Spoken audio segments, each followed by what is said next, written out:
Bismillahirrahmanirrahim. Assalamualaikum warahmatullahi wabarakatuh. Alhamdulillahilladzi hadana lihadza wa ma kunna linahtadiya laula an hadana Allah. Wa asyhadu an la ilaha illallah wahdahu la syarika lah. Wa asyhadu anna Muhammadan abduhu wa rasuluh. Sallallahu alaihi wa ala alihi wa ashabihi wa sallama tasliman katsira wa ba'd. Hadirin jamaah, bapak-bapak dan ibu-ibu yang Allah muliakan, alhamdulillah kembali kita berjumpa. Kita sedang menjelaskan beberapa penyebab turunnya iman untuk dihindari. Dua di antara sudah kita terangkan. Di antara faktor internal yang bisa menurunkan iman, pertama kebodohan, yang kedua lalai, lupa, dan berpaling. Kita teruskan yang ketiga. Penyebab ketiga turunnya iman adalah fi'lul ma'asi wartikabudz dzunub, melakukan kemaksiatan dan melakukan dosa-dosa besar. Maksiat tidak diragukan lagi, di dalamnya terkandung bahaya dan dampak buruk terhadap keimanan, karena para ulama as-salafus salih menyatakan al-iman yazidu bil ta'ah wa yanqusu bil ma'siyah. Iman itu bisa bertambah dengan ketaatan dan berkurang karena kemaksiatan. Kalau melaksanakan apa yang Allah perintahkan, baik yang wajib ataupun yang sunnah, bisa menambah iman, maka sebaliknya melakukan apa yang Allah larang, baik yang haram ataupun yang makruh, bisa menurunkan iman. Seberapa banyak iman yang turun karena maksiat tergantung dari jenis maksiatnya. Karena dosa-dosa bertingkat-tingkat derajatnya dan kerusakan yang ditimbulkannya, sehingga kadar dosanya pun berbeda. Kalau kadar dosa berbeda, maka pengaruhnya terhadap iman juga berbeda. Makin besar dosa, makin besar kekurangan iman yang terjadi karena dosa tersebut. Berkata Imam Ibnu Qayyim rahimahullah dalam kitab Ighatsatul Lahafan, kata beliau, wala raiba annal kufra wal fusuq wal ma'siyat darajat kama annal iman wal amal salih darajat. Tidak diragukan lagi bahwa kekufuran, kefasikan, dan kemaksiatan itu bertingkat-tingkat, sebagaimana iman dan amal soleh pun bertingkat-tingkat.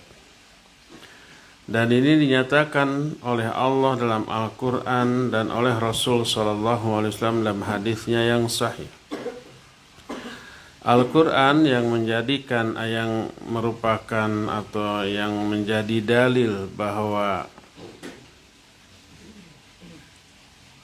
perbuatan maksiat bertingkat-tingkat adalah, pertama, surah Ali Imran 163, hum darajatun indallah wallahu basirum bima ya'malun.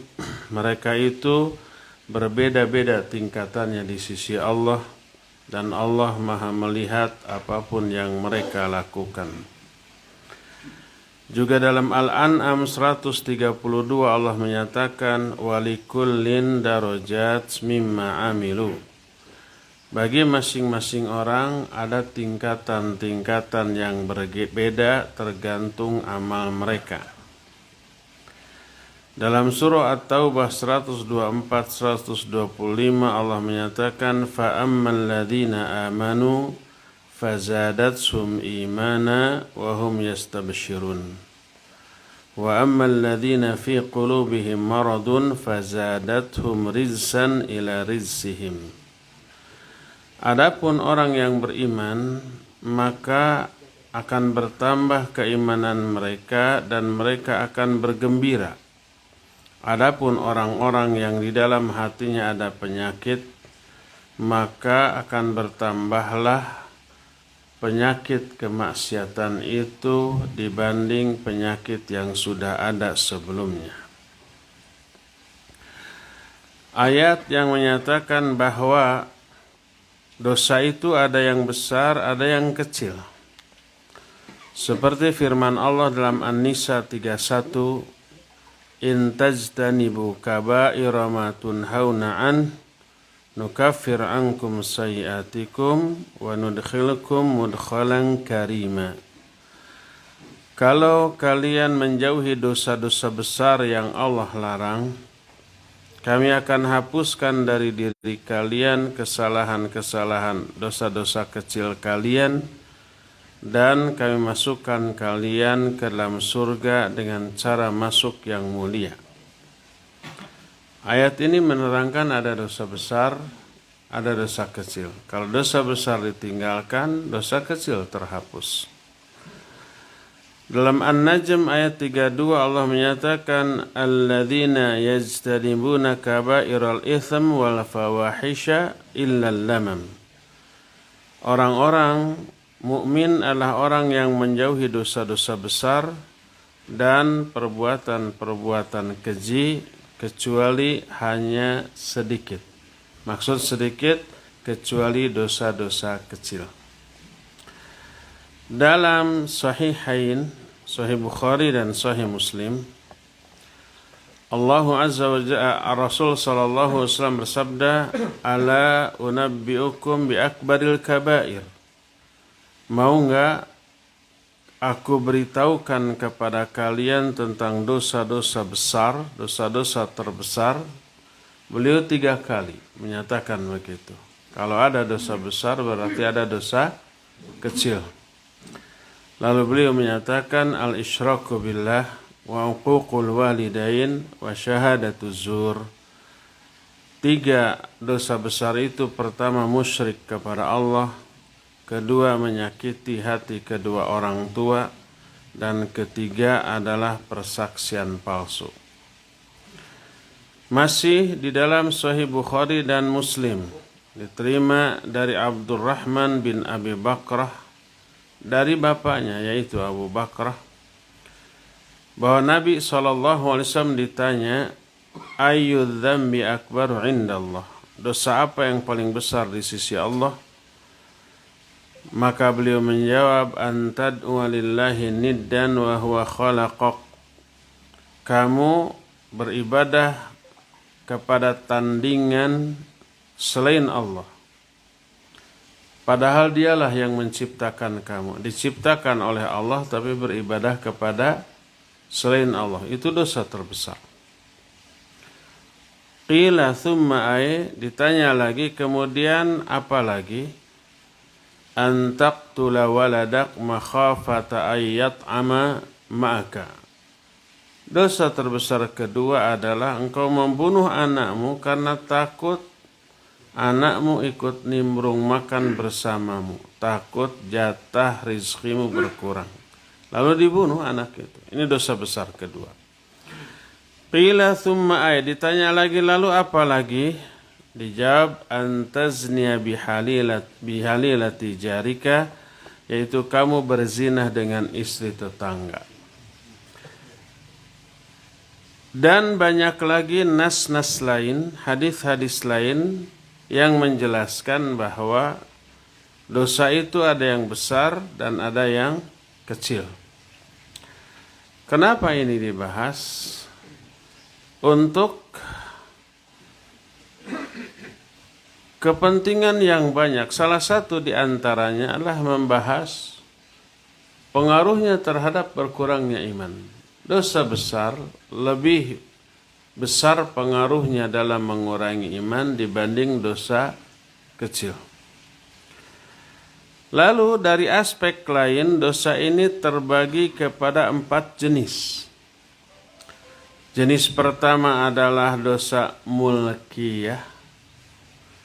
Mulkiyah ini dosa yang berupa sifat buruk yang menyerupai karakter seorang raja. Seperti contohnya umpamanya takabur, merasa diri besar, otoriter, merasa diri tinggi, menghinakan manusia, memperbudak manusia, itu dosa-dosa mulkiyah, menyerupai karakter buruk seorang penguasa.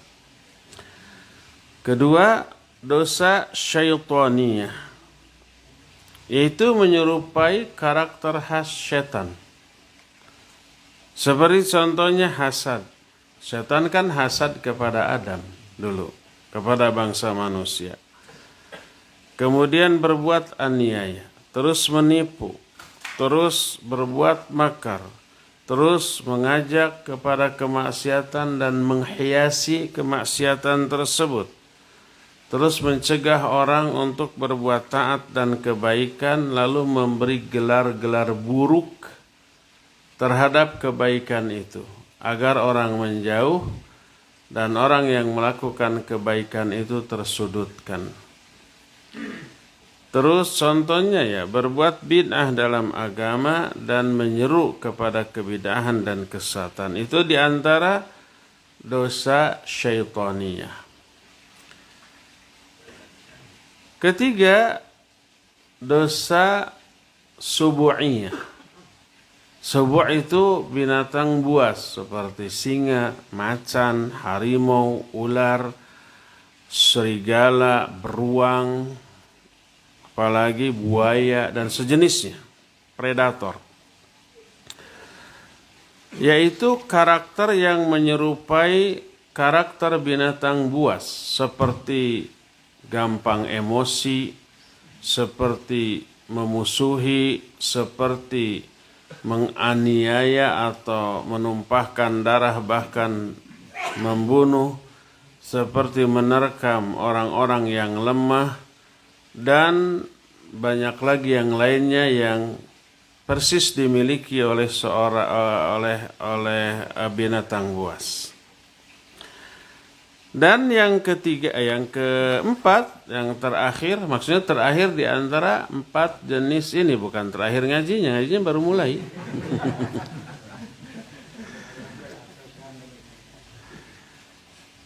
Yang keempat, bahimiyah.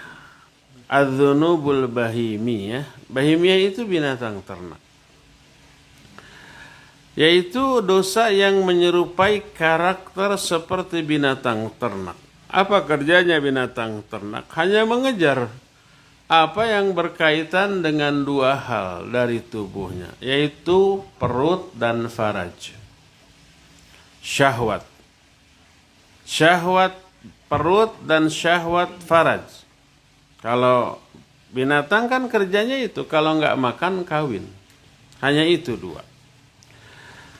Maka dosa al-bahimiyah ini berupa berzina, dan yang lebih keji daripada zina apa? Saya nggak tahu ini terjadi nggak di kalangan binatang. LGBT. Ada binatang yang melakukan hubungan seks. Ada kan simpanse katanya. Monyet. Seperti mencuri. Seperti kan binatang mah ya. Pokoknya ada makanan milik siapapun dimakan. Kebun oge dimasuki, baru ditanam tah hui sampe gitu ya. Daun-daunnya baru muncul, dibabat habis. Gak peduli milik siapa. Terus lahir juga sifat bakhil dan jubun. Jubun itu pengecut. Dan ini adalah dosa al-bahimiyah. Kata Imam Ibnu Qayyim rahimahullah, tak ada dosa yang di luar keempat jenis dosa tadi. Jadi hanya 4 jenis dosa. Jadi itulah 4 jenis dosa ditinjau dari sisi jenis karakter yang memotivasi lahirnya dosa tersebut. Dan dosa yang keempat inilah yang paling banyak dimiliki oleh manusia. Oleh karena itulah maka banyak orang yang tidak peduli terhadap maslahat atau madarat dari perbuatannya, tidak peduli apakah merugikan orang lain ataukah tidak dari perbuatannya. Yang penting asal semuanya itu menguntungkan dirinya, maka tetap dia lakukan. Ada lagi besarnya dosa ditinjau dari beberapa aspek. Ada setidaknya 6 aspek yang mempengaruhi besar kecilnya dosa. Walaupun dosanya sama sejenis, tapi beda aspek, beda kadar dosa. Pertama, 6 aspek itu pertama jenis dosanya. Seperti umpamanya antara mencopet, merampas, merampok dengan membunuhnya dilakukan oleh orang yang sama ke korban yang sama, dosanya berbeda. Mencopet lebih kecil dosanya daripada merampok. Merampok lebih kecil dosanya daripada membunuhnya, melukainya atau membunuhnya. Itu jenisnya. Kedua, tergantung mafsadat yang ditimbulkannya. Seperti contoh berzina, sama-sama berzina. Tapi kalau umpamanya berzinahnya dilakukan dengan istri tetangga dekat, pacar 5 langkah, itu lebih besar dosanya dibanding berzinah dengan orang lain yang tidak dikenal. Atau berzinah dengan seorang perempuan yang lajang, yang tidak memiliki suami, baik janda ataupun gadis, lebih kecil dosanya dibanding berzinah dengan perempuan yang memiliki suami. Karena apa? Karena kerusakan yang ditimbulkannya lebih besar. Kalau yang punya suami jelas merusak rumah tangga orang. Jelas umpamanya bisa menimbulkan pertumpahan darah dan yang sejenisnya. Walaupun sama-sama berzina, tapi besar kecilnya dosa sangat tergantung dari kerusakan yang ditimbulkan dari perzinahan tersebut. Semakin besar kerusakannya, seperti umpamanya menzinahi istri orang, maka lebih besar daripada menzinahi orang yang tidak memiliki istri. Orang yang tidak memiliki suami.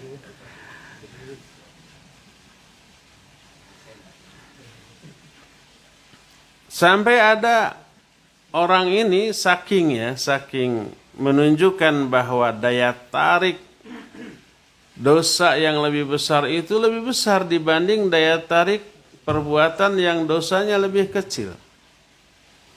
Sampai ada slogan, perawan memang menawan, janda memang menggoda, tapi istri orang sangat menantang. Ada yang seperti itu. Saya tahu itu di truk. Kalau pergi keluar kota di truk kan suka ada tulisan aneh-aneh ya. Butuh hujan apa? Kutunggu jandamu jadinya. Oh, kutunggu jandamu ya ada gitu ya. Iya, indit tunduh teh indit butuh. Pulang malu tak pulang rindu. Betul. tukang maca truk. Makanya ada supir mobil pribadi yang hobinya mengikuti truk di belakang truk aja. Karena ada tulisan-tulisan aneh.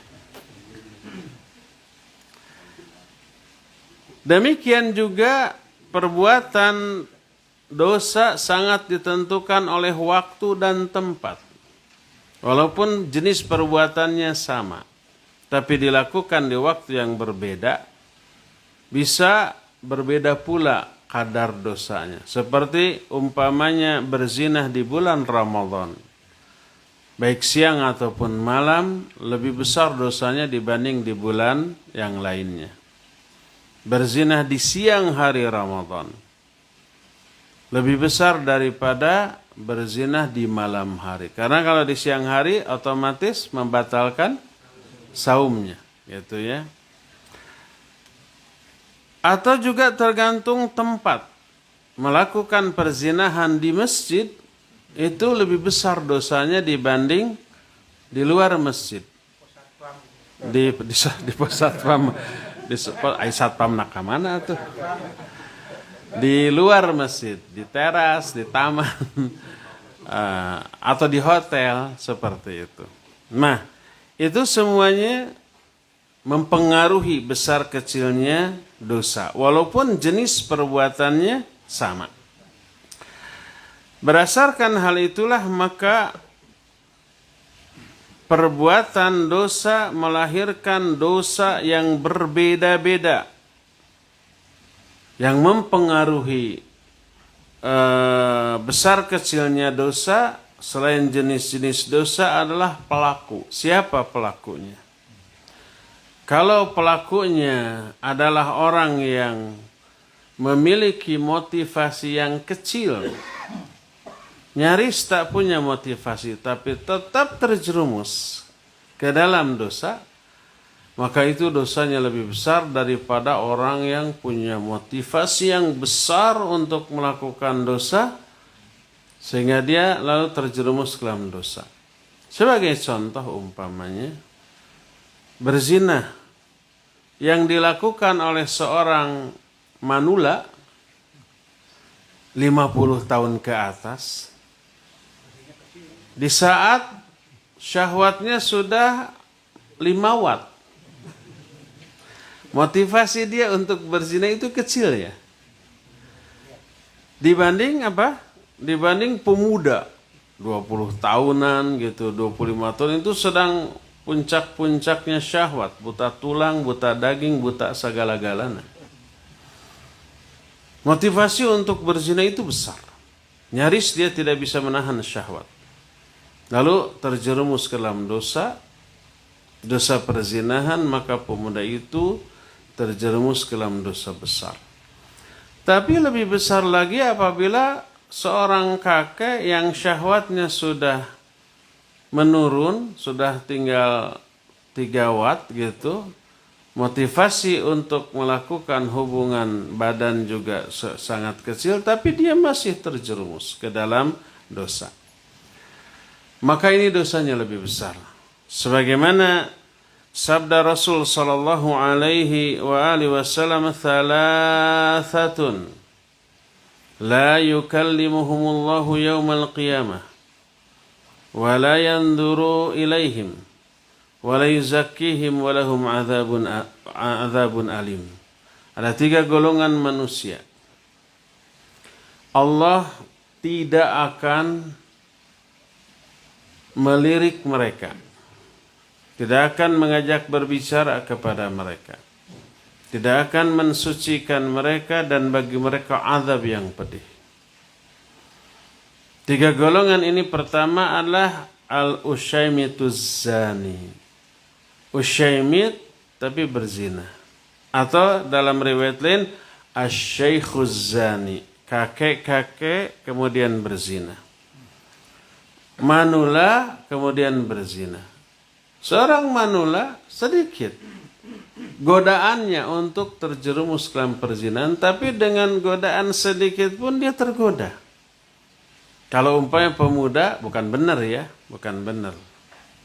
agak wajar kalau terjerumus ke dalam perzinahan karena sedang puncak-puncaknya syahwat. Saya bilang agak wajar bukan berarti boleh. Awas para pemuda ya diayakan ya. Dosanya gede-gede banget, tapi lebih gede lagi kakek-kakek. Jadi kalau pemuda agak masuk akal karena syahwatnya tinggi. Tapi kalau umpamanya kakek-kakek yang syahwatnya sudah cuma 3 watt ataupun 2 watt, tapi masih saja terjerumus ke dalam perzinahan, maka uzur untuk melakukan dosa itu sangat kecil, tapi masih terjerumus ke dalam dosa, maka dosanya lebih besar. Ini yang pertama, asy-syaikhuz zani. Yang kedua, al-malikul kadzib, penguasa yang berdusta. Istilah sekarang si raja bohong. Penguasa itu karena dia memiliki penguasaan, memiliki kekuasaan, nggak perlu dusta juga, nggak perlu menyebar hoax juga, pasti akan didengar oleh rakyat dan dituruti. Karena dia punya power. Nggak ada yang berani mengabaikan perkataan penguasa. Karena ada risiko. Risikonya ya hukuman. Risikonya subversif. Risikonya ya bisa ditangkap. Risikonya minimal ada sanksi sosial dan politik. Makanya seorang penguasa itu tidak perlu berdusta ketika berbicara kepada rakyatnya. Tak ada alasan untuk berdusta. Tapi masih saja berdusta. Maka dosanya lebih besar. Karena apa? Karena pelakunya ini orang yang sebenarnya tidaklah layak untuk berdusta. Sama dengan kakek-kakek tadi, tidak layak dia terjerumus ke dalam perzinahan. Tapi masih terjerumus. Seorang penguasa nggak layak dia berdusta. Karena memiliki power, memiliki kekuasaan, pasti didengar, pasti diturut. Tapi masih saja berdusta. Dan yang ketiga, ailun mustakbir. Yang ketiga yang juga sangat dibenci oleh Allah Subhanahu wa taala adalah orang miskin tapi sombong. Dia tidak memiliki alasan untuk sombong. Apa yang akan disombongkan? Miskin dia. Legek gitu. Kalau orang kaya agak mending. Sekali lagi agak mending itu bukan benar atau bagus. Orang kaya sombong agak masuk akal. Ada alasan yang menjadikan dia sombong, yaitu kekayaannya. Tapi kalau orang miskin gak ada alasan untuk sombong, tapi masih saja sombong. Maka orang miskin yang sombong dosanya lebih besar daripada orang kaya yang sombong. Penguasa yang berdusta lebih besar dosanya daripada rakyat yang berdusta. Seorang kakek yang berzina lebih besar dosanya daripada seorang pemuda yang berzina. Jadi kadang-kadang besar kecilnya suatu dosa dilihat dari siapa pelakunya. Kalau pelakunya adalah orang yang sebenarnya tidak pantas melakukan itu, tapi tetap melakukan, maka dosanya lebih besar daripada orang lainnya. Oleh karena itu semakin besar kadar dosa karena sebab apapun. Baik karena jenis dosanya atau karena kerusakan mafsadat yang ditimbulkannya, atau karena tempat atau waktunya, atau karena pelakunya, itu semuanya mengurangi iman. Makin besar dosa, makin besar iman yang tergerus oleh dosa itu. Berkata Syekh Muhammad bin Shalih Al-Utsaimin rahimahullahu ta'ala, yang beliau jelaskan dalam kitab Fathur Rabbil Bariyah, kata beliau, wa amma naqsul iman falahu asbab. Adapun berkurangnya iman ada beberapa sebab. Salah satu di antara sebabnya adalah fi'lul maksiyah, melakukan perbuatan maksiat. Fayanqusul iman bihasbi jinsiha wa qadriha wa tahawuni biha wa quwwati da'i ilaiha aw dha'fih. Adapun perbuatan maksiat yang bisa mengurangi iman sangat tergantung kepada 4 hal. Pertama, jenis dosanya. Kedua, kadar dosanya. Yang ketiga, kadar menganggap remeh terhadap dosa itu. Dan yang keempat, kadar motivasi. Apakah motivasi untuk melakukan dosa itu kuat atau lemah? Semakin lemah motivasi untuk melakukan dosa besar, semakin besar dosanya.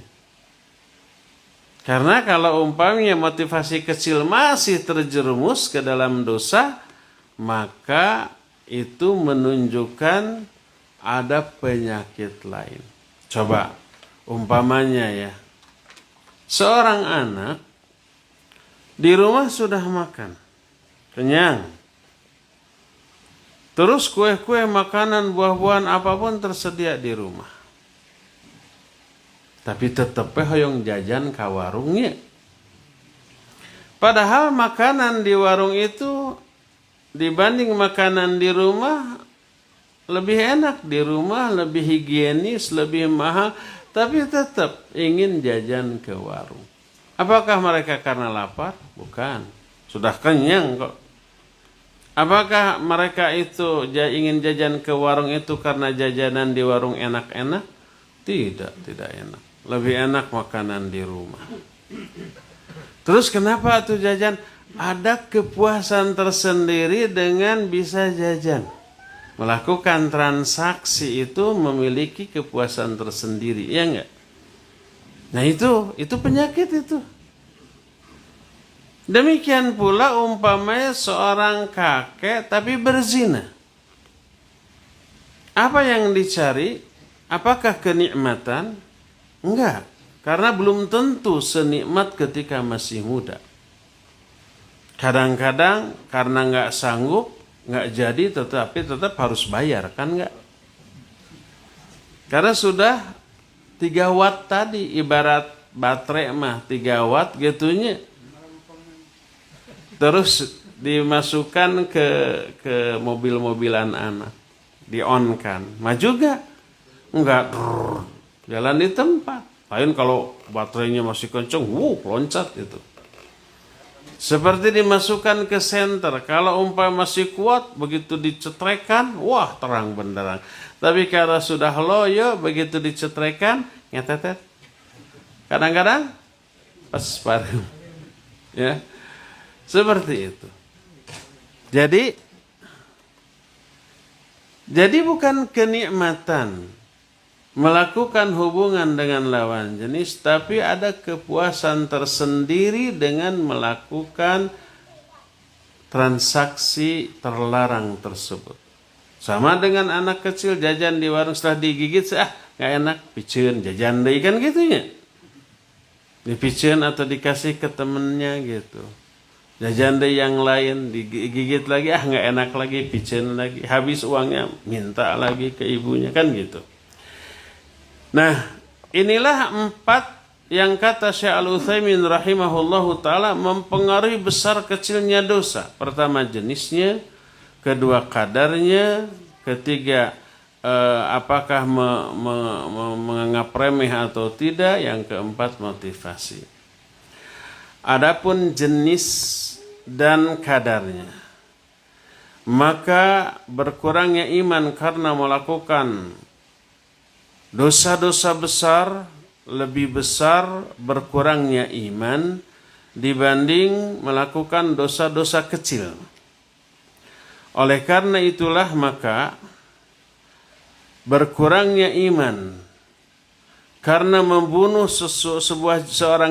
satu jiwa yang diharamkan untuk dibunuh lebih menggerus iman daripada merampas hartanya. melakukan 2 kemaksiatan atau lebih di waktu yang bersamaan lebih besar dosanya daripada melakukan hanya 1 jenis kemaksiatan. Ada nggak orang dalam satu waktu umpamanya melakukan beberapa jenis kemaksiatan? Ada. Umpamanya main judi, sambil ngerokok, sambil teler, sambil di sampingnya ada perempuan yang tentu saja bukan mahramnya, bayaran. 4 tuh jenis dosanya, ya judi, ya sambil mabok, makanya eleh wae. Ya sambil berokok, ya sambil nangkep istri batur. Maka 4 dosanya. Itu lebih besar dosanya dibanding orang yang hanya fokus khusyuk judi saja. Nggak minum, nggak merokok, nggak ada perempuan gitu ya. Sambil ngumpet-ngumpet. Dah kan judi dilarangnya. Dilarang. Carita nama. Tapi sekarang tuh judi online tuh, naudzubillah. Bapak-bapak ada nggak yang suka dapat SMS atau WA ngajak gabung kejadian lain? Saya sering tuh. Biasanya SMS, bukan WA-nya. Atau WA juga ada. DP-nya itu gambar perempuan yang nyaris telanjang. Gitu DP-nya. Kok mereka bisa tahu nomor kita ya?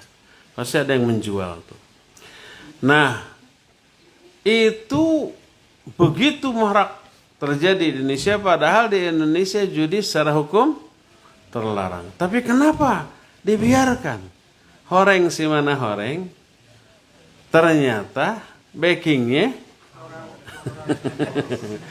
yang harusnya memberantas. Yang harusnya memberantas, membackingnya nggak akan mati ya. Harus seperti Jenderal Sutanto dulu ya. Begitu jadi Kapolri, seluruh Kapolsek di seluruh Indonesia diancam. Saya kasih waktu 1 bulan. Kalau di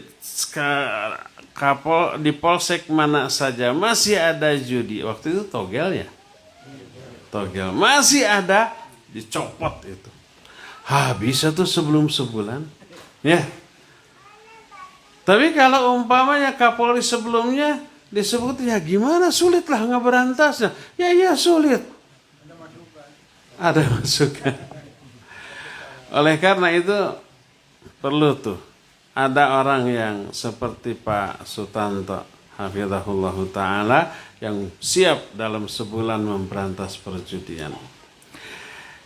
Nah, jadi kadarnya dosa sangat bergantung kepada beberapa hal tadi. Ya jenis dosanya, ya juga kadar dosanya, ya juga motivasi untuk melakukan dosanya. Lalu setelah itu berkata Syekh Al-Utsaimin rahimahullah, wa mimma taqaddama yatakhallasu anna adh-dhunub tanqusul iman wa annaha tatafawat fi inqasiha lahu bihasbi i'tibarat muta'addidah. Dari semua penjelasan tadi kita simpulkan bahwa dosa-dosa bisa mengurangi iman. Dan dosa itu bertingkat-tingkat dalam mengurangi iman tergantung hal-hal berikut ini.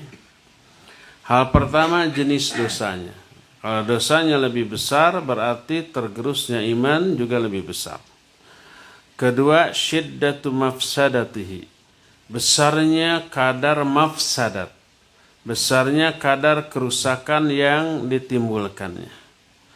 Yang ketiga, tergantung kadar dosanya. Kalau tadi jenis dosa, yang kedua kerusakan yang ditimbulkannya, yang ketiga kadar dosanya. Keempat, waktu dan tempat. Kalau dilakukan di tempat yang harusnya disucikan, tapi dia melakukan dosa di tempat itu, dosanya lebih besar. Seperti tadi melakukan maksiat di masjid, lebih besar dosanya daripada di luar masjid. Melakukan dosa di Masjidil Haram atau Masjid Nabawi lebih besar dosanya dibanding di masjid-masjid yang lain.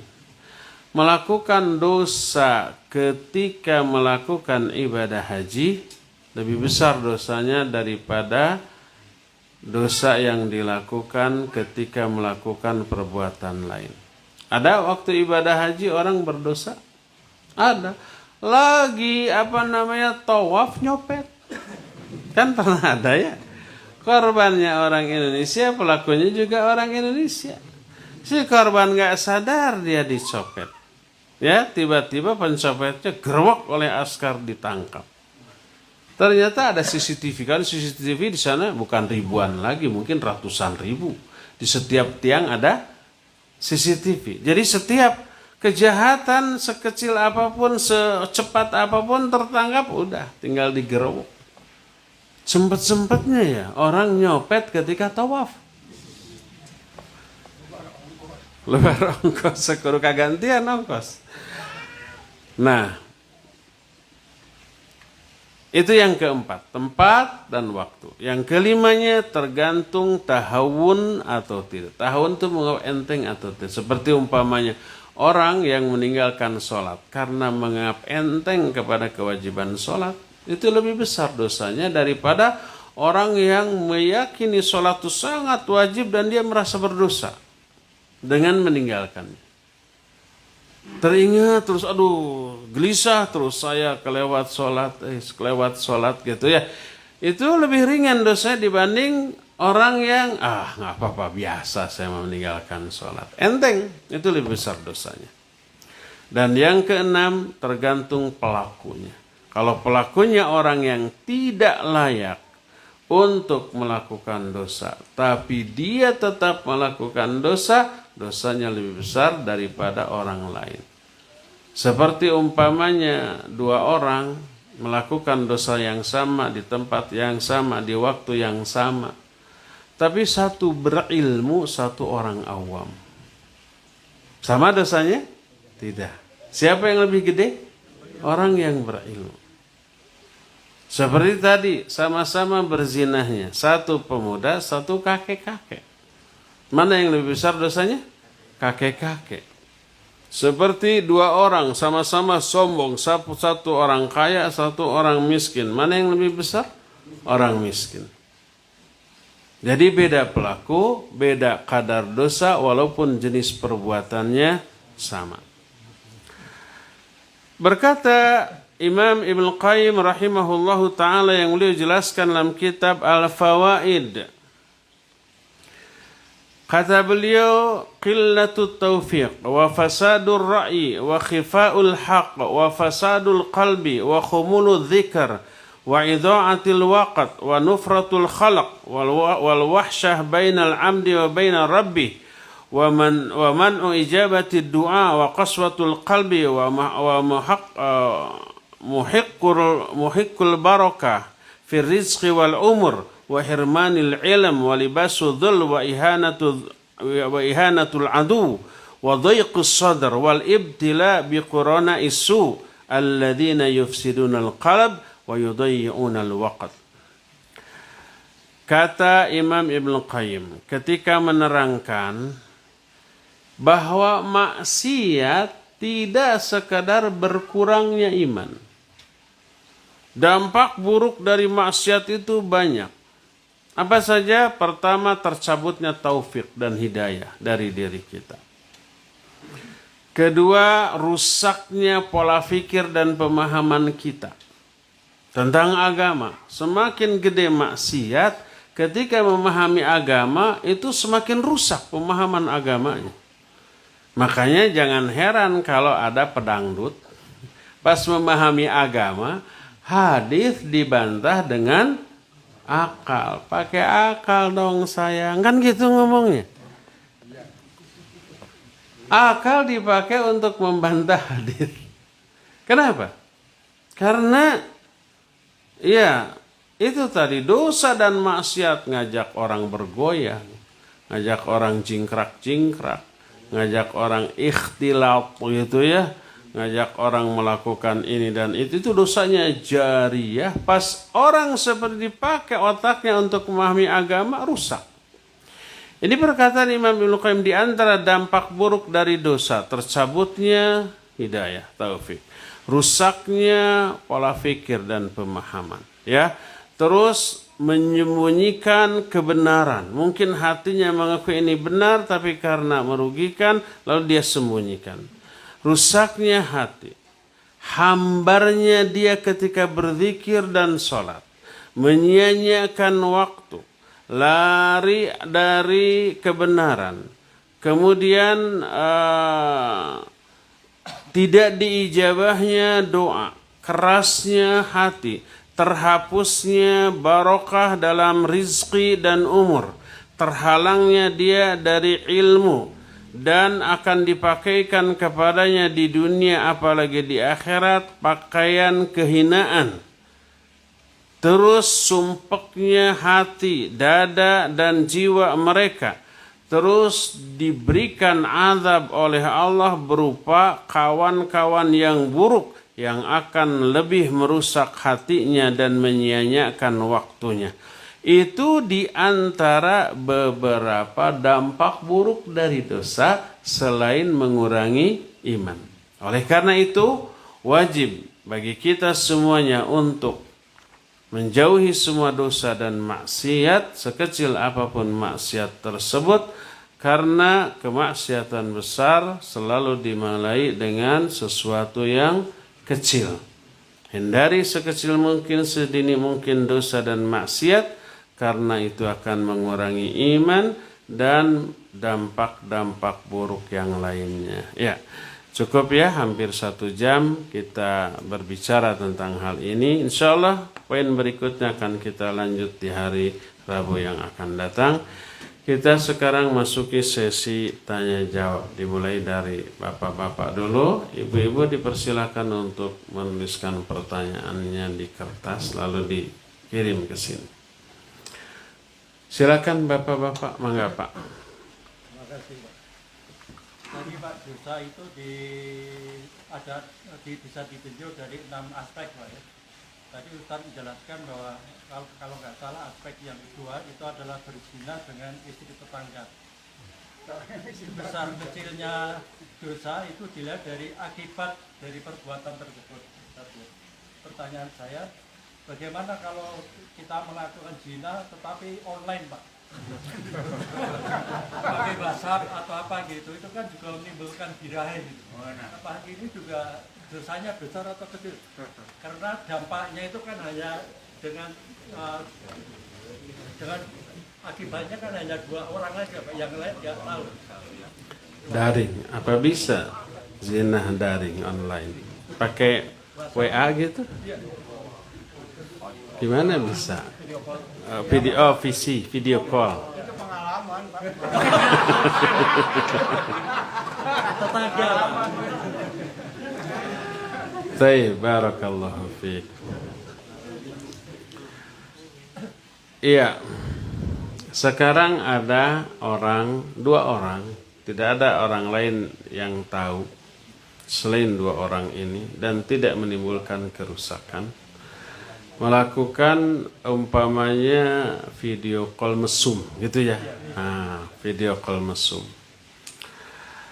Hanya 2 orang ini, yang lain tidak dirugikan.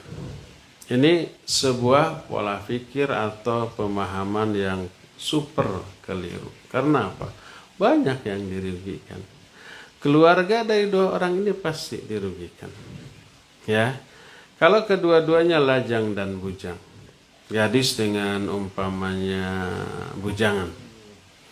Ada orang lain yang dirugikan, coba bayangkan. Kalau orang tua kedua ini tahu, gimana? Menjerit, menangis, ya enggak? Marah, ya enggak? Rusak tuh. Jadi tetap selalu ada pihak yang dirugikan. Ketika ada seorang sahabat berkata, "Ya Rasulullah, izinkan saya berzina." Mungkin dia sudah ketagihan gitu. Nabi SAW tidak menyatakan nggak boleh, haram, neraka, nggak begitu. Tapi dituntun, dibimbing pola fikirnya agar menjauhi perzinahan karena menyadari betapa banyak orang yang dirugikan dengan perzinahan dia. Nabi SAW bertanya, apa kamu suka kalau ada orang yang menzinahi putrimu, ibumu, bibimu? Suka nggak? Demi Allah saya tidak suka. Kebayang, kalau saudara perempuannya, adiknya, kakaknya, bibinya, apalagi ibunya dizinahi orang, gimana ngamuknya, ya nggak? Nah, demikian juga orang lain. Mereka pasti nggak suka kalau kerabat dekat dari wanitanya itu dizinahi olehmu. Sampai dia menyatakan, demi Allah saya tidak akan lagi berzina. Jadi selalu ada orang yang dirugikan dengan perbuatan tersebut. Itu yang pertama. Yang kedua, kalau toh tidak ada yang dirugikan karena nggak tahu, walaupun nggak tahu sebenarnya, tetap sikap dia kepada keluarga terdekat, apalagi kalau udah punya suami dan istri, ke istrinya, ke suaminya, yang sebenarnya nanti akan berubah sikap, ya enggak? Nah, andai umpamanya semua itu tidak ada yang dirugikan, dia katakanlah hidup sebatang kara. Nggak ada ayah, nggak ada ibu, sudah meninggal, nggak ada kakak, nggak ada adik, nggak ada kerabat, dua-duanya sebatang kara gitu. Maka perbuatan itu tetap terlarang, diharamkan karena Allah yang mengharamkannya. Bisa menggerus iman? Ya, bisa menggerus iman. Ya. Kerusakan apa yang ditimbulkannya? Kerusakan kepada pribadi kedua-duanya. Pribadinya, kerusakannya dalam bentuk mentalnya, psikisnya. Itu jelas bakal terusak, apalagi imannya akan semakin melemah dan kelak dia akan berani berbuat kemaksiatan lain selain berzina tersebut. Wallahu a'lam. Itu Pak, dulu dinikahi aja deh Pak. Itu yang diceritakan tadi. Ada lagi? Ya, silakan.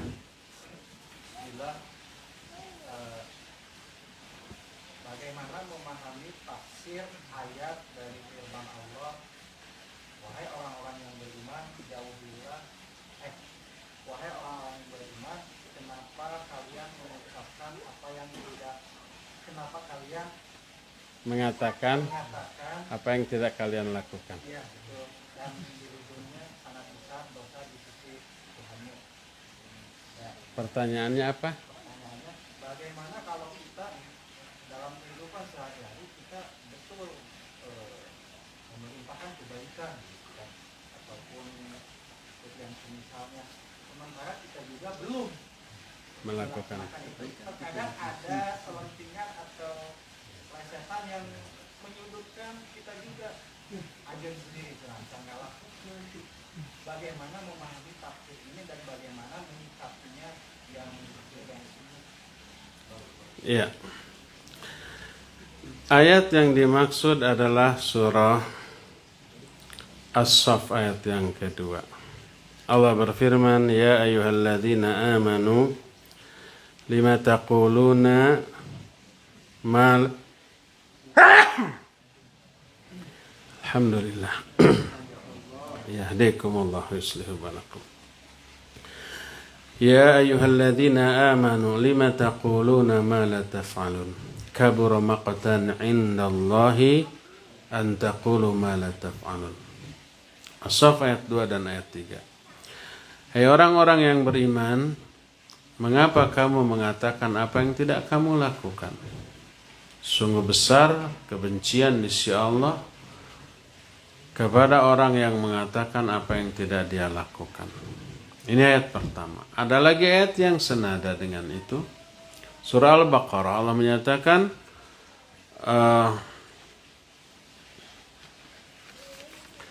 Allah berfirman, atamuruna an-nasa bil birri wa tansawna anfusakum wa antum tatsluna al-kitab afala taqilun. Mengapa kamu memerintahkan orang lain untuk berbuat baik tapi kamu sendiri tidak melakukan? Kamu sendiri melupakan dirimu sendiri padahal kamu baca kitab. Tidakkah kamu berpikir? Nanti itu ayat. Ada hadis ini sahih riwayat Imam Muslim. Di akhirat nanti ada orang di neraka berlari-lari, berkeliling seperti himar atau keledai yang mengitari roha. Roha itu alat penggilingan gandum, diputer gitu kan, nah, biar muter diikat ke keledai suruh maju gitu. Di sana-sana juga sih ya, itu roha namanya. Ada orang yang berlari-lari di neraka seperti seekor keledai yang mengitari rohaknya dalam keadaan ususnya terburi. Orang-orang semua melihat, orang-orang semua menonton. Orang-orang mengenal, ya fulan, ma sya'nuk, alam ta'murna bil ma'ruf wa tanhana 'anil munkar. Wahai fulan, ada apa dengan dirimu? Bukankah kamu dulu suka merintahkan kami untuk berbuat baik dan melarang kami dari kemungkaran? Tapi kenapa sekarang diadab? Si horeng si mana horeng, ini orang teh ustad. Ini orang teh siapa? Tukang dakwah, dai. Alhamdulillah. Semoga Allah menyelamatkan kita, ustaz-ustaz kita dari nasib seperti ini. Orang ini kemudian menjawab, bala kuntu amartukum bil ma'ruf walam ati wa nahaitukum anil munkar wa ati. Ya, dulu aku sering menyuruh kalian untuk berbuat baik, tapi aku sendiri tidak melakukannya. Dan aku sering melarang kalian dari kemungkaran, tapi aku sendiri masih melakukannya. Diazab enggak tuh orang? Iya, diazab. Pedih apa perih? Pedih dan perih. Ya. Waliyadzubillah. Nah, jadi intinya antara ucapan dengan perbuatan itu harus sepadan, harus selaras. Jangan sampai lain di mulut, lain di perbuatan. Terus kalau begitu gimana kalau umpamanya kita nih, mau menyuruh orang lain untuk berbuat baik, tapi perbuatan baik itu sebelum kita lakukan, apakah ketika kita lakukan berdosa? Ketika menerangkan, bukankah ada ayat balighu anni walau ayat, sampaikan olehmu dari aku walaupun satu ayat. Ud'u ila sabili rabbika bil hikmah. Ajaklah manusia ke jalan Allah dengan hikmah, dan seterusnya. Jadi di satu sisi kita wajib berdakwah, mengajak orang kepada kebaikan, melarang orang dari kemungkaran. Tapi di sisi lain kalau kita masih belum melakukan kebaikan yang kita dakwahkan, ada ancaman. Ketika memadukan, mengkompromikan dua keterangan ini, para ulama menyatakan yang menjadi penyebab orang tadi masuk neraka, dikecam, dibenci oleh Allah, bukan karena dakwahnya, tapi karena tidak melakukan kewajiban dari isi yang dia dakwahkan. Karena itunya dakwahnya tetap dapat pahala. Jadi ada dua kewajiban bagi setiap muslim sesuai dengan kapasitas masing-masing, kapasitas kemampuannya masing-masing. Pertama, mengamalkan ajaran Islam ini. Yang kedua, mendakwahkan. Mendakwahkan sesuai dengan kemampuan tadi. Nah, siapa orang yang mengamalkan kedua-duanya, dia selamat. Siapa orang yang hanya mengamalkan tapi tidak mendakwahkan, dia diazab. Karena ada ayat yang menyuruh kita untuk menyampaikan ajaran Islam ini, dan ada hadis yang merintahkan balighu anni wa li ayatu man katama ilman inda hajatin nasi ilaihi ulzima yaumal qiyamati bilizamin min nar. Siapa orang yang menyembunyikan ilmu, ketika orang membutuhkannya, dia akan dikekang dari api neraka. Jadi ada dua kewajiban, mengamalkan, mendakwahkan. Siapa orang yang hanya mendakwahkan tapi tidak mengamalkan, dia diazab dengan azab tadi. Tapi ketika dia menyampaikan, dia tetap dapat pahala. Amar ma'ruf nahi munkar ini tetap wajib walaupun dia sedang melakukan kemungkaran. Tetap wajib. Seperti umpamanya orang-orang sedang berbuat judi. Semua sedang melakukan kemungkaran. Maka wajib masing-masing orang itu melarang teman-temannya dari judi yang sedang dilakukan. Kalian sebenarnya nggak boleh berjudi, kop balak genap. Itu wajib. Siapa yang tidak melakukannya dia dosa dua. Pertama dosa karena judinya, kedua dosa karena tidak melakukan mengingkari kemungkaran terus. Itu terkena tetap. Itu perkataan Syekhul Islam Ibn Taimiyah dalam kitab Ahkam Usudil Mu'minin. Nah, jadi ayat tadi yang menyatakan kenapa kalian mengatakan apa yang tidak kalian lakukan, bukan mengecam dakwahnya, tapi mengecam karena tidak mengamalkannya. Ketika dakwahnya dia dapat pahala, ketika tidak mengamalkan isi dakwahnya dia berdosa. Demikian juga umpama orang hanya mengamalkan tapi dia bisa menyampaikan. Ketika dia mengamalkan dia berpahala, tapi ketika dia tidak menyampaikan padahal dia mampu, dia berdosa. Apalagi kalau dua-duanya mengamalkan tidak, menyampaikan tidak, dosanya double. Berdasarkan hal itulah maka tak ada seorang pun ulama ketika membahas kriteria dai yang harus berdakwah ke umat, tidak ada yang menyatakan dai itu harus orang soleh. Dai itu harus orang yang sempurna amalnya. Tidak ada. Karena kalau itu menjadi syarat menjadi dai, tak ada seorang pun yang merasa layak menjadi dai. Karena semua orang pasti merasa ada banyak dosa, kesalahan, kekeliruan, kemaksiatan yang dilakukannya.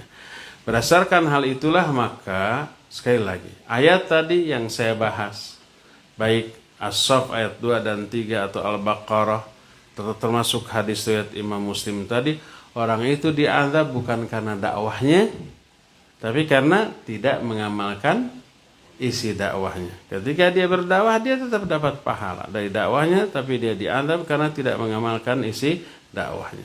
Oleh karena itu, walaupun kita belum mampu melakukan sebuah amal kebaikan, silakan dakwahkan amal itu kepada orang lain. Ketika seorang ayah baca Quran atau buka HP, sekarang Quran nggak ada kan? Atau nonton TV, ngong teh adzan maghrib, cuek, ada anaknya, cepat ke masjid, gitu. Parimahnya teh cing. Ketika dia nyuruh anaknya cepat ke masjid, cepat wudu, ambil sarung ke masjid, dia dapat pahala. Karena sudah melakukan kewajibannya sebagai ayah yang mendidik anaknya untuk melakukan kewajiban. Tapi dia berdosa karena dia sendiri tidak sholat. Itulah dan dia akan diazab karena tidak sholatnya, walaupun tetap berpahala karena nyuruh anaknya untuk ke masjid. Wallahu a'lam. Ke ibu-ibu dulu ya.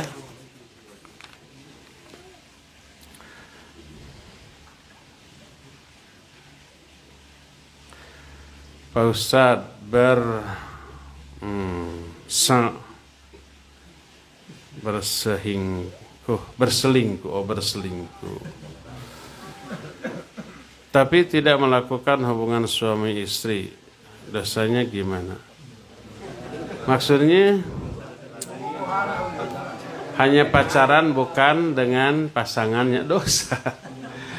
Dosanya besar apa kecil? Besar, gede. Kenapa? Karena melanggar ayat. Imam Az-Zahabi ketika mendefinisikan al-kabair atau dosa besar adalah setiap dosa yang merupakan pelanggaran terhadap ayat. Ayat mana yang dilanggar? Banyak. Di antaranya qul lil mu'minin yaghuddu min absarihim. Qul lil mu'minat yaghuddna min absarihin. Katakan kepada laki-laki mukmin hendaklah tundukkan pandangan. Wanita juga begitu. Kalau pacaran bukan hanya menundukkan, bukan hanya mengumbar pandangannya. Semua selain pandangan dia berbuat dengan tangannya, dengan badannya, mungkin memeluknya, mungkin cipika-cipiki dan seterusnya. Itu dosa. Dosanya besar-besar. Walaupun tidak sebesar dosa berzina dalam arti melakukan hubungan suami istri. Tetap dosa besar ya.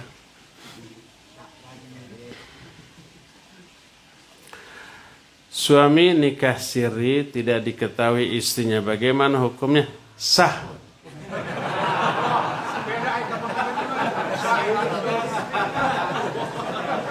Itu benar anu salaman segala.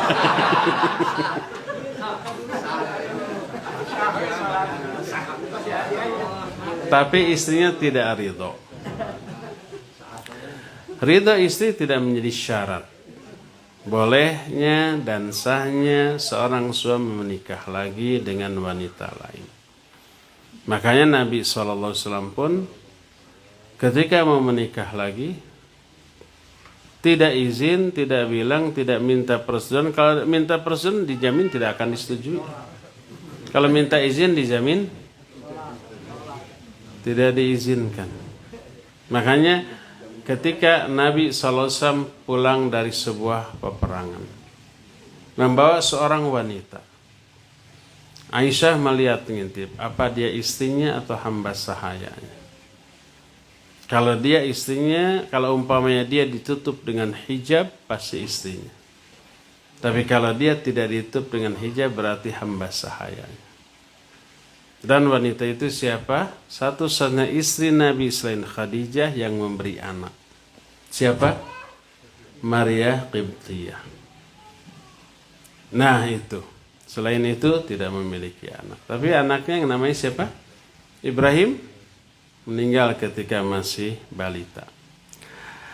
Ini menunjukkan Nabi SAW kalau menikah tidak bilang ke istrinya, tidak minta izin ke istrinya, tidak minta persetujuan.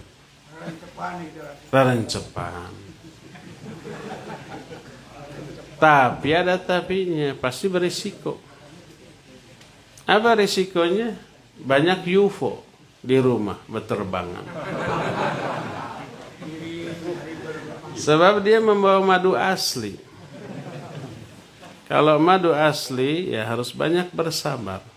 Kalau madu murni banyak bersyukur. Secara syar'i dosa tidak dosa. Ini ada kisah dahulu. Seorang ulama, dia setiap hari bepergian. Kadang keluar kampung, keluar kota, kadang berhari-hari. Suatu saat ketika masuk ke satu kampung, datang seorang wanita, saya seorang janda. Baru udah ditinggal suami tapi sudah habis masa itu. Tolong nikahi saya. Dan saya tidak meminta nafkah, tidak meminta jatah giliran. Hanya ingin menjadi seorang istri dari seorang laki-laki yang soleh, yang berilmu. Itu saja. Tawaran yang menggiurkan. Akhirnya dinikahi. Akhirnya dinikahi. Tapi setiap malam dia pulang ke istrinya. Tapi naluri seorang istri tahu. Dia mencurigai suaminya ini sepertinya sudah punya istri baru. Tapi dia tidak menunjukkan kecurigaan. Curiga ada tapi tidak ditunjukkan. Tetap biasa melayani. Akhirnya ketika suaminya pergi, dia menyuruh pembantunya untuk mengikuti. Ikuti, selidiki. Ikuti. Sampai di suatu kampung dia masuk ke rumah seseorang. Di sore harinya kemudian keluar lagi, dia tanya-tanya, itu rumah siapa? Itu rumah seorang wanita yang baru saja dinikahi oleh laki-laki yang baru datang itu. Oh, sudah nikah lagi. Lapor ke istri yang pertama. Apa kata istri yang pertama? Ingat, kamu wajib rahasiakan. Ini rahasia kita berdua. Jangan ada seorang pun yang tahu. Karena tidaklah dia menyembunyikan hal ini kecuali karena pasti dia tidak ingin diketahui. Kita biasa pura-pura nggak tahu padahal tahu.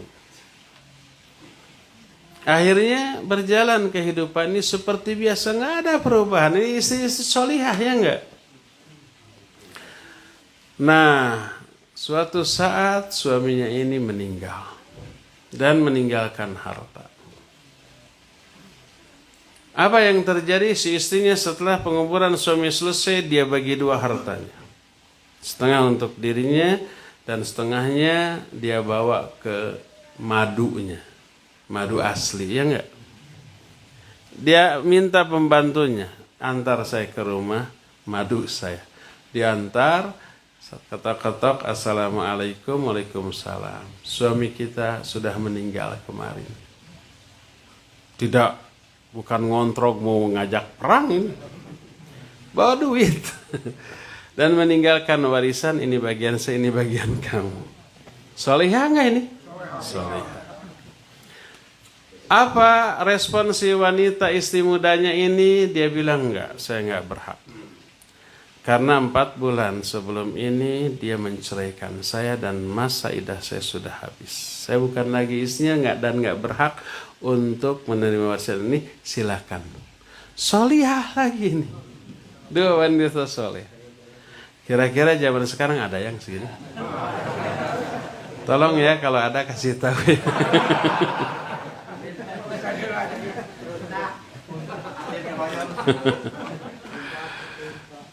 Jadi secara syar'i laki-laki ini tidak dosa. Bukankah dia telah mendolimi istrinya yang menyebabkan istri sakit hati ya, tapi tidak mendolimi. Karena dolimi itu menyimpang dari aturan Allah. Ini tidak ada yang menyimpang. Dibolehkan seorang lelaki menikahi lebih dari 1, 2, 3 atau maksimal 4 ya. Kalau toh ada yang tersakiti, maka harus dimanage hatinya. Kenapa tersakiti dengan orang yang mengamalkan atau mengamalkan amalan yang secara syar'i dibolehkan. Walaupun lumrah, wajar, manusiawi sedih dan sakit hati ya, seperti yang teralami juga oleh para istri Nabi. Tapi mereka tidak melampiaskan sakit hatinya dalam bentuk-bentuk yang menyimpang dari syariat. Sabar ya ibu-ibu.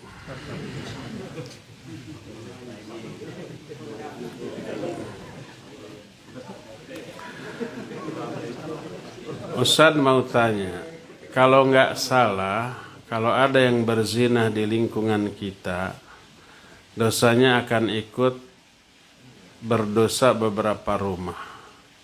Ketika ada tetangga bawa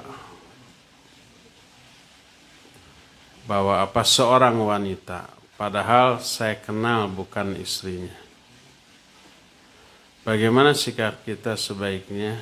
Kan saya takut tertimpa dosanya juga.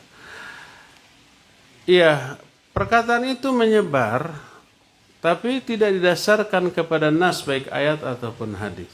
Kalau ada seseorang berzina, maka 40 rumah sekitarnya ikut berdosa? Tidak. Kecuali kalau mereka mendukung itu. Kalau umpamanya tidak tahu, masa tidak tahu? Akan mungkin saja ada orang berzina di satu rumah tangga kita nggak tahu ya. Kalau tahu mah pasti digerebek gitu. Itu buktinya banyak penggerebekan terhadap perbuatan perzinahan. Nah, kalau umpamanya tahu, kena antep lah. Manehna iya gitu ya. Kita tahu maka dosa. Ya. Bagi yang tidak tahu tidak terkena dosanya.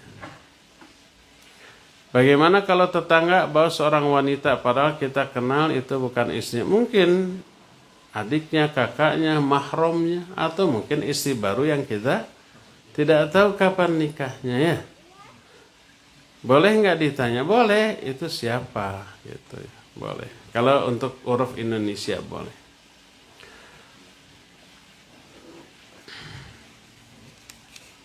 Bapak-bapak tadi di belakang ada yang mau nanya? Ya silakan Pak.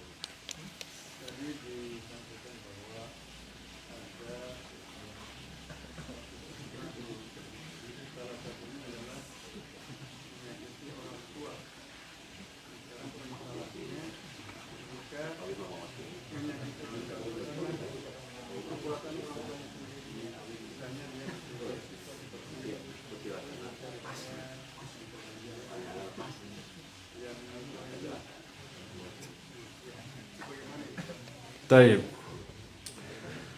Barakallahu fiik. tadi dikatakan salah satu dosa besar adalah menyakiti orang tua. Sekarang bagaimana kalau orang tuanya otoriter, galak, kasar, sahau, kadua kaplok, katilu nonjok, kaopat nyolok, dan seterusnya. Salah sedikit yang bicara bukan mulut tapi tangan. Ada orang tua yang begitu? Mungkin ada. Gaya-gaya militer dia terapkan di dalam rumahnya. Bagaimana dengan hal itu? Sabar, si anak wajib sabar. Tetap sebesar apapun kesalahan orang tua, maka tidak boleh dijadikan alasan untuk menyakitinya dan melawannya. Allah berfirman, wa in jahadaka ala an tusyrika bi ma laysa laka bihi ilmun fala tuti'huma wassahibhuma fid dunya ma'rufa. Kalau orang tua memaksamu untuk menyekutukan aku dengan sesuatu yang kamu nggak tahu ilmunya, jangan kamu taati, tapi pergauli keduanya dengan baik di dunia. Syirik ini dosa terbesar, kesalahan terberat. Walaupun orang tuanya musyrik, perlakuan anak kepada orang tua tetap harus baik, lembut. Apalagi kalau dosanya di bawah musyrik, seperti otoriter tadi. Otoriter di bawah musyrik dosanya. Maka tetap harus berbuat baik. Yang harus dilakukan oleh si anak berupaya untuk tidak memancing kemarahan dan kekerasan orang tua. Taati. Mungkin orang tua bersikap kasar itu agar anaknya itu turut, taat, patuh ke orang tua gitu. Maka untuk menerapkan itu ditetapkanlah hukum fisik seperti itu. Akhirnya si anak menjadi taat. Baru dipanggil sekali, ayo langsung.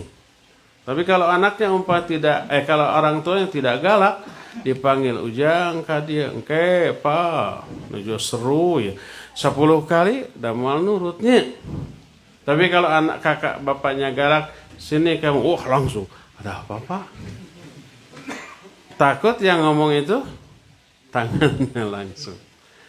Jadi tetap si anak wajib untuk bersabar, menghindari lahirnya tindak kekerasan dengan cara mentaatinya, setunduk patuh kepada orang tua selama apa yang diperintahkan orang tua bukan sesuatu yang dosa. Tapi kalau menyuruh sesuatu yang dosa maka tidak boleh untuk ditaati. Wallahu a'lam. Terakhir ya. Dosa zina itu terhitung hutang. Bagaimana menangani anak keturunan ketika sang pelaku zina itu tidak mau berubah atau tobat? Dosa zina itu terhitung hutang. Maksudnya apa? Bagaimana menangani anak keturunan ketika sang pelaku zina itu tidak mau berubah? Anak keturunan, maksudnya anak si pezina, anak zina gitu. Anak zinanya tidak berdosa, yang berdosa orang tuanya. Tetap didik, tetap perlakukan mereka secara baik. Jangan sampai menurun. Orang tuanya gitu, nanti anaknya begitu. Maka orang tuanya begitu karena tidak terdidik. Atau karena lingkungan. Sudah terdidik baik, lingkungannya pindah menjadi buruk, bisa saja. Perhatikan dua hal, didikan dan lingkungan. Nah, anaknya hasil zinahnya itu jangan sampai terjerumus seperti orang tuanya. Maka didiklah dan selamatkan dia dari lingkungan yang buruk. Ya, walaupun orang tuanya tidak tobat, setelah dinasihati begini, diingatkan begitu, tetap tidak tobat, ya gimana lagi. Tapi anaknya bisa kita selamatkan agar tidak terjerumus ke dalam perbuatan seperti orang tuanya. Cukup ya, sampai di sini waktunya sudah habis. Insyaallah kita jumpa lagi hari Rabu yang akan datang. Subhanakallahumma bihamdik asyhadu an la ilaha illa anta astaghfiruka wa atubu ilaik. Walhamdulillah rabbil alamin. Wassalamualaikum warahmatullahi wabarakatuh.